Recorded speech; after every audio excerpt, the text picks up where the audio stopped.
orasyon para paboran sa anumang transaksyon. Sa ngalan ng liwanag at katarungan, naway ang aking salita ay tanggapin at ang aking layon ay paboran.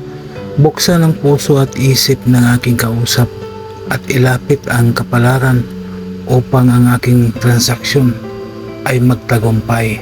Amen. Bigkasin lamang ang mga orasyon na sumusunod ng 3 beses at iihip sa isang basong tubig at inumin. Di kaya ay iihip mo sa iyong dibdib. Sator Aripo Tinito Pirarotas Rex Juam Jakaem Espirito Rex Juam Jakaem Espirito Rex Juam Jakaem Espirito. Amen. Gawin ito araw-araw hanggang sa mapaboran ka sa kahit anong transaksyon na ginawa mo.